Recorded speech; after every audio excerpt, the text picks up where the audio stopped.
You know what they say, teamwork makes the dream work.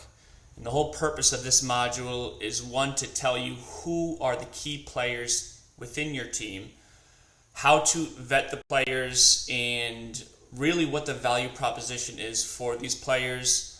You're going to have to sell them on the vision. Sagar and I, when we first started New Era Investing, we went through 3 contractors. We went through 3 different real estate agents before we found the right one, before we really put the team in place. So we're hoping to, one, help you avoid the obstacles, challenges, and hurdles that we faced when we first started the organization. But 2, how you talk to these people. What's the value proposition that you're going to communicate to the real estate agents, to the contractors, to the inspectors, as to why they should work with you? It's a really important part in the process. You're selling yourself as you do every day, and we're going to help you have those educated conversations within this module. So without further ado, let's build the team. Key players in the real estate space when you're fixing and flipping a property, or as we call it, redeveloping. Fixing and flipping is cliche. People get a bad rap. We redevelop. We provide value to communities because we appreciate them. Neighbors love it. We love it. Buyers love it, right? We do things by the book. We do things right. And everything comes full circle. So a couple of key players that I really want you guys to put emphasis on are real estate agents and contractors. And the reason that I say that is because they're really going to help expedite your business plan and make it come to fruition. Real estate attorneys, wholesalers, residential inspectors, they are important. I don't want to mitigate that by any means. But your real estate agents and contractors can make or break your business. The reason we say that is because contractors are a dime a dozen, right? We went through 3 contractors before we found the right one. Our first contractor stole $47,000 from us, and it was painful. It hurt the business, especially when you're just starting the business. You don't have revenue, you don't have any liquidated assets or assets that you can liquidate to help offset that. So it's important that you find these people, you vet these people, and most importantly, you say what you're going to do and be impeccable with your word. So with the real estate agents, that means if you tell them you're going to close, you close. If you tell them you're going to get back to them based off of a property they sent or some feedback from a seller saying, hey, they came down $50,000, we're within 5%, what can we do? Make sure you get back to them in a timely fashion. So real estate agents, the avatar that I really want you to focus in on, it's not going to be the real estate agent that has been in the game for 20 years. They work with sellers. They're retired. They're 65 years old. It's going to be the real estate agents that are investor friendly. They work with buyers. They work with investors. And they have a decent amount of transaction. Maybe they're newer. Maybe they've been in the game for a couple of years and they really want to elevate their business and they like working with investors. Those are the avatars that you want to attract, because they are willing to put in the work, right? A lot of the real estate agents, I think the statistic is 80% of the agents are 60 years old or greater. So those are the avatars that we're looking to attract there.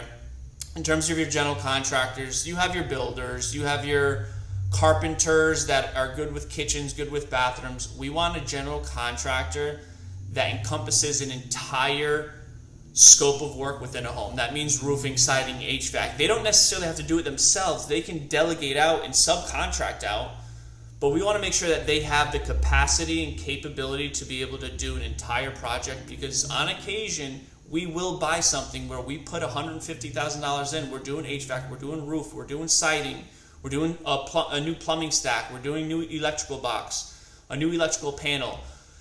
You need to have it. You can't get a property under contract and then go looking for it. You need to be able to move, because the game of fix and flip or redevelopment is moving with speed, velocity of money, because you're paying a premium on the interest based off of the asset that you acquire. It's a distressed asset. We want to move fast, and the faster you move, the more money you make as an investor, and the more money that you can return back to the investors to recycle that money. So general contractors, the power of 3, law of 3, good things come in 3. Vet 3 contractors. Vet 3 reliable contractors. Walk their projects. Talk to them and talk to their references. Make sure that you get a good feel and understanding of really who you're dealing with, how long they've been in the business, what their scope of work threshold is, how many projects can they handle at a single time. Very, very important.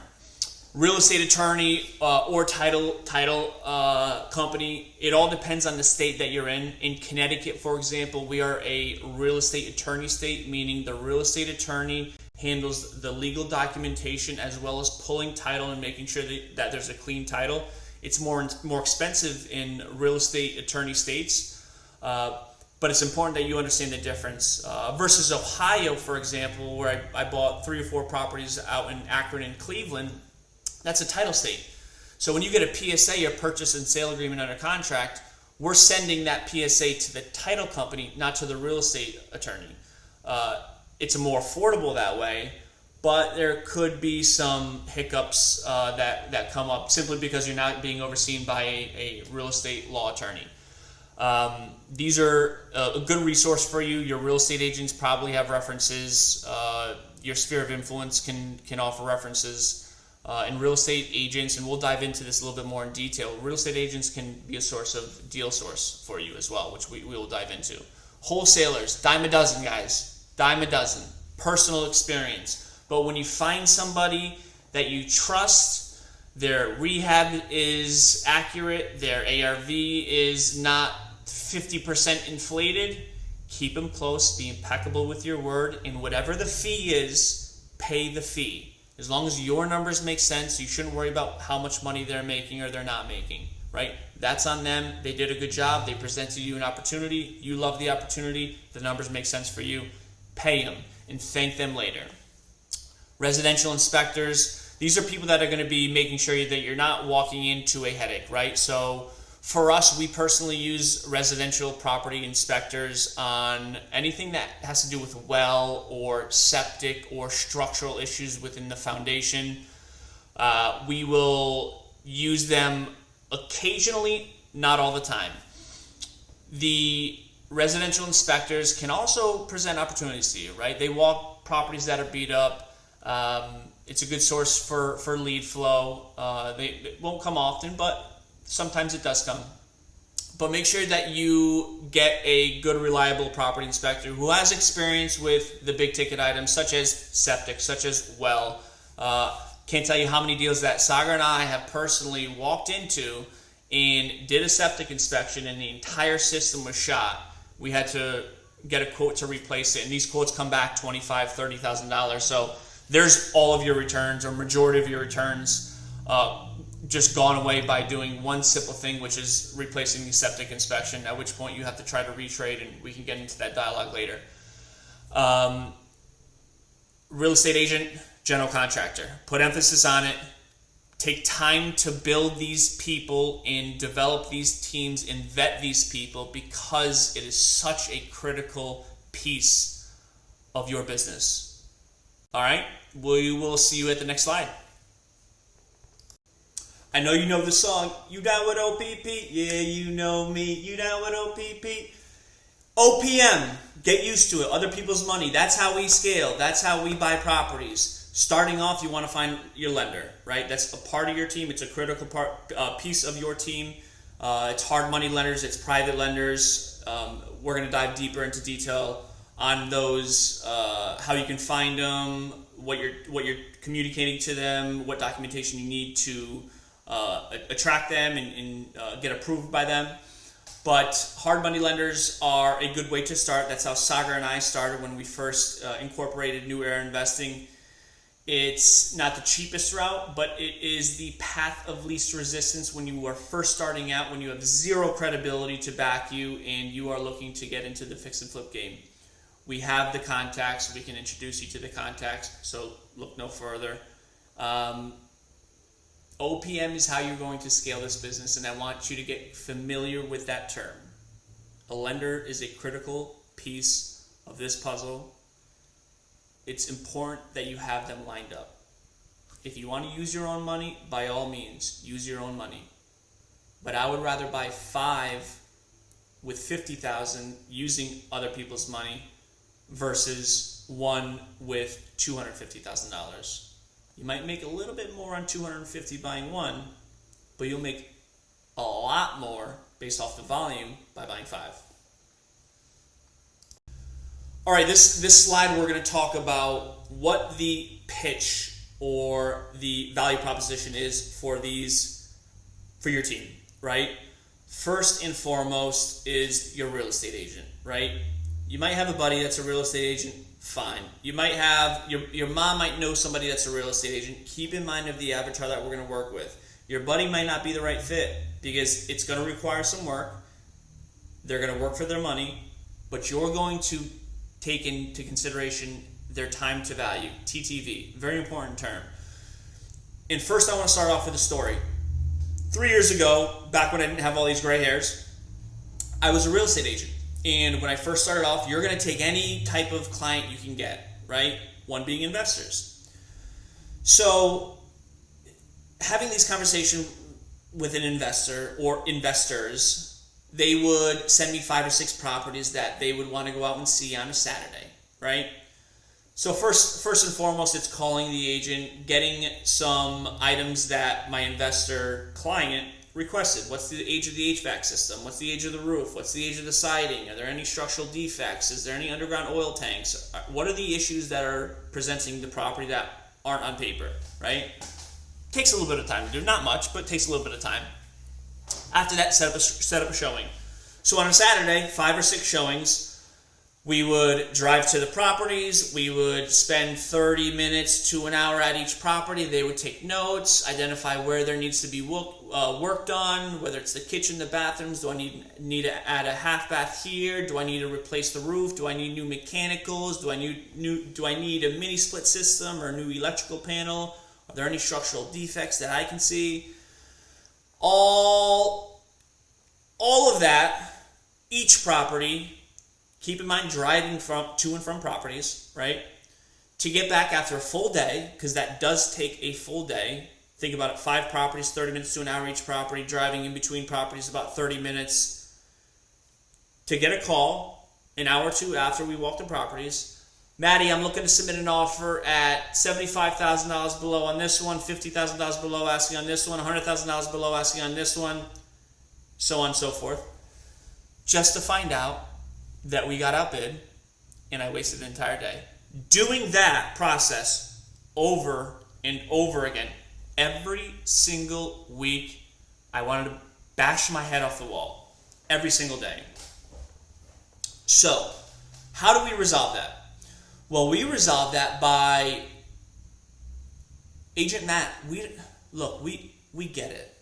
We totally hear what you're saying. Like, we think it's a waste of time going out to visit these properties because we're in the business to make money. We're going to come in a little bit lower than asking, if not a lot more lower than asking. So rather, what we want you to do is just look at the properties, estimate the rehab based off of the spreadsheet that we provided you, estimate the ARV, submit the offer, and do that 20 times a week, 30 times a week. 10 times a week. The time to value that a real estate agent recaptures is significant because one property takes 15 minutes. The better you get, the faster it goes, right? I can do it from my computer desk. I can make money from my computer desk. The only time that I have to go out to the property is when you get it under contract. Is that what you're telling me? That's exactly what we're telling you. As an agent, I would love that. Our agent loves that. Why? Because he's not wasting gas money. He's not depreciating his car by adding miles on it. He's not wasting his time by working with an investor knowing that you're going to come in 20, 30% below asking price. It increases a real estate agent's time to value, and it shows that you care about their time, right? Another point, the average real estate agent makes around $71,000 a year. Okay, so if you look at $71,000 a year divided by 0.025, 2.5% typical transaction for a buyer's agent, they're closing $2.8 million in real estate a year, give or take, okay? Let's say you close 4 properties a year. And when you buy a property with them, you're telling them, real estate agent, when I buy it with you, I'm listing it with you as well. So they're double dipping. So they're getting 2.5% on the buy side, they're getting 2.5% on the sell side, which, by the way, it's a brand new product, very easy to sell, and we're going to draw a ton of attention to it, right? Because we're going to inject capital into it and appreciate the asset, forcefully appreciate the asset.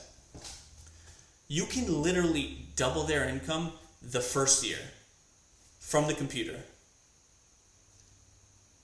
How can you say no to that, right? It's a very easy conversation to have, and it's based off of increasing their time to value, making them more money, and giving them consistency. Because real estate goes up and down. What doesn't go up and down is your ability and your will to buy properties. You make money on the buy side, you don't make money when you sell it. The profit spread is on the sell, but you make the money on the buy side because where you buy it is the most critical piece of this entire operation, right? So you're going to make more money, you're going to increase time to value, and you're not going to waste their time by driving property to property just to submit a lowball offer. You're going to submit a large volume of offers, you're not going to see the property, they're going to look at it virtually, and all they got to do is have a brief conversation with the seller's agent. That's it. Super simple, super easy. I would have loved it, and that's kind of how we came to about developing this, implementing this system, which has worked and has allowed us to scale from 1 property to 30 properties within 12 months. General contractors. So the value proposition, think about a general contractor. We'll talk specifically in the Northeast. Let's just talk in general. Contractors have their up and down months, right? They don't have consistent work most of the time. So in the winter months, for example, in the Northeast, it slows down. People are in their homes more. They're not out and about, so they're less willing to have contractors come in their home during the winter months because they're in their homes, so they don't want to do any work in their homes. It's the slow part of the season for a general contractor. Why general contractors love working with us is because during those slow months, we're buying, we're fixing, we're rehabbing. It provides their workers consistent work because during the slow months, if their employees don't have work, they don't eat. And if they can't eat, this general contractor, one, can't scale his business because these subcontractors or these employees are going to go elsewhere where they can get consistent workflow. So we're going to provide them consistent work. We're going to provide them the ability to become an investor themselves because you're going to provide them education on what to look for.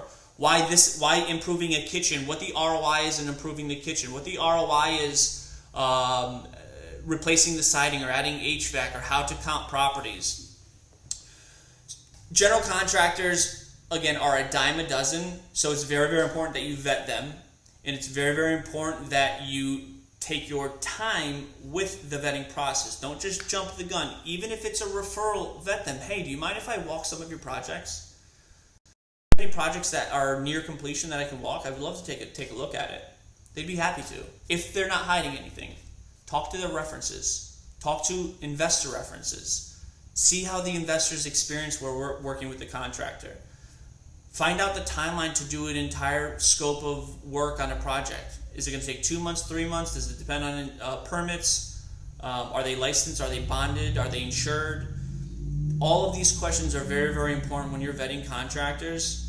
But most importantly, getting back to the value proposition, you're going to provide them consistent work during their slow months so that their guys will be able to feed their families, and you can live with that because they're going to give you a discount based off of your ability to provide them consistent work.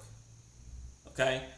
Real estate attorneys are very easy. Real estate attorneys, if you think, they don't make a lot of money from real estate transactions. They make a lot of money from a volume of real estate transactions. And what are you going to do? You're going to provide them just exactly that, volume. It's going to be consistent.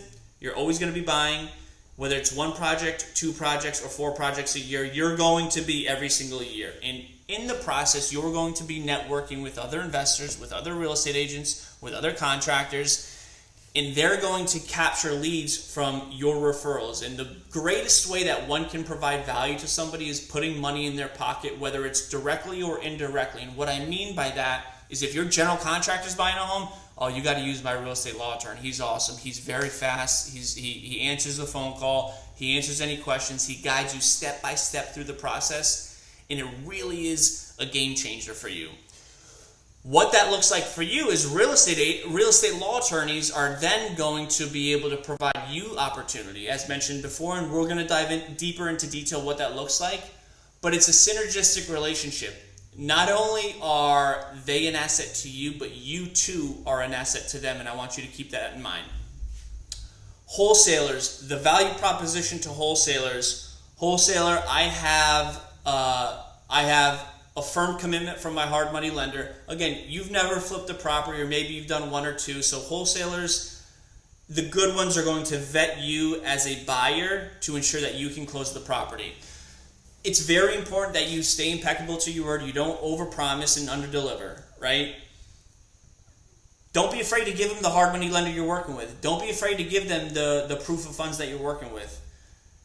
As a wholesaler, I want somebody that's going to close, and I want somebody that's going to respond to me, and I want somebody that's going to not just hit it and quit it.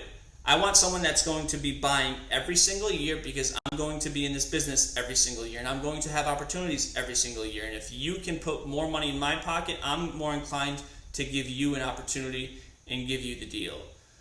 They're far few and in between. Vet them thoroughly. Don't take their word for it. There's a lot of novice wholesalers that might think a kitchen, 2-bath, roof siding remodel is going to be $25,000. I kid you not, we've seen it before. So make sure you thoroughly vet them. They overinflate ARV and they underinflate rehab. So can't put enough emphasis on making sure that you vet the wholesalers, you vet the opportunities they present. Don't knock them off. If they have opportunities, take a look at them. Don't spend too much time, but make sure you thoroughly vet them. All right? We'll see you on the next slide. I'm not sure if I mentioned this before, but just in case I didn't. Property inspectors, we're going to provide you volume. We're going to be consistent. We're in the space. We're going to give you referrals. That's the value proposition for property inspectors. Like I said before, real estate goes up and down. During 2021, beginning of 2022, a lot of people were waiving inspections, which means property inspectors aren't being used. You're going to provide them consistent work. You're going to provide them an ecosystem. You're going to provide them referrals, which will help them grow their business and provide them stability within their business. Again, very easy value proposition: the consistency, the volume, the network. Simple process. Real estate agents, best person to go to look for referrals or your sphere of influence. And again, we'll get into that during the next slides. But definitely important to have property inspectors, just so you don't have to run into any red flags and don't know how to address or handle those red flags. All right, guys, key players, where to find the key players. Don't overthink it, right? The first place that you start is your SOI, or your sphere of influence. Your mom, your uncle, your brother, your buddy, your girlfriend, whoever it is. Who do you know that's a real estate agent that's trustworthy, that's looking to double their income, that's looking to work with an investor that makes their life entirely easier, and we do things in an entirely different way?